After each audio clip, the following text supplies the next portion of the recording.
ആർക്കൊക്കെയാണ് bond issue ചെയ്യുന്നത്? സർക്കാരി bond, അതായത് government bond. Government bond issue ചെയ്യുന്നത് ഒന്നെങ്കിൽ സ്റ്റേറ്റ് ഗവൺമെന്റ് ആയിരിക്കും, അല്ലെങ്കിൽ സെൻട്രൽ ഗവൺമെന്റ് ആയിരിക്കും. എന്തിനാണ് ഇഷ്യൂ ചെയ്യുന്നത്? നാഷണൽ ഡെവലപ്മെന്റിന് വേണ്ടിയാണ്. അതായത് റോഡ്, ബ്രിഡ്ജ്, എയർപോർട്ട് തുടങ്ങിയവയ്ക്കും അതോടൊപ്പം തന്നെ എഡ്യൂക്കേഷൻ മുതലായ കാര്യങ്ങൾക്കെല്ലാം ഗവൺമെന്റിന് പൈസ ചെലവാക്കാൻ വേണ്ടിയാണ്. അതോടൊപ്പം പെൻഷൻ പോലുള്ള എക്സ്പെൻസുകൾക്കും ഗവൺമെന്റിന് പൈസ ചെലവാക്കാൻ വേണ്ടിയൊക്കെ ഈ ഒരു ബോണ്ടുകൾ ഉപയോഗിക്കുന്നു. കോർപ്പറേറ്റ് ബോണ്ട് ഇഷ്യൂ ചെയ്യുന്നത് ഒന്നെങ്കിൽ പ്രൈവറ്റ് കമ്പനി അല്ലെങ്കിൽ പബ്ലിക് കമ്പനി ആയിരിക്കും. ഗവൺമെന്റ് ബോണ്ടിനെക്കാളും കുറച്ചുകൂടെ ഹയർ റിട്ടേൺ ആണ് കോർപ്പറേറ്റ് ബോണ്ടുകൾ തരാറുള്ളത്. കോർപ്പറേറ്റ് ബോണ്ടുകൾ എടുക്കുമ്പോൾ ഉറപ്പായിട്ടും ക്രെഡിറ്റ് റേറ്റിംഗ് വെച്ച് നോക്കി തന്നെ എടുക്കുക.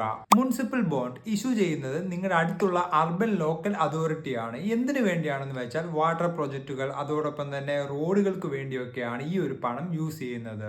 സോവറിൻ ഗോൾഡ് ബോണ്ട് ഇഷ്യൂ ചെയ്യുന്നത് RBI ആണ്. ഈ ഒരു പണം യൂസ് ചെയ്യുന്നത് RBI ആണ് ഇഷ്യൂ ചെയ്യുന്നതെങ്കിലും ഡയറക്റ്റ് പോകുന്നത് ഗവൺമെന്റ് ട്രഷറിയിലോട്ടാണ് ഡയറക്റ്റ് പോകുന്നത്. ഇത് നാഷണൽ ഡെവലപ്മെന്റിന് വേണ്ടിയൊക്കെ സോവറിൻ ഗോൾഡ് ബോണ്ടിന്റെ ഫണ്ടുകൾ ഉപയോഗിക്കും. ഇൻഫ്ലേഷൻ ഇൻഡീഡ് ബോണ്ട്, ഇതിന്റെ റിട്ടേണും ഇൻഫ്ലേഷനുമായിട്ട് ലിങ്ക്ഡ് ആയിരിക്കും. ഇതിനെയാണ് ഇൻഫ്ലേഷൻ ഇൻഡീഡ് ബോണ്ട് എന്ന് പറയുന്നത്. It's me Mithun.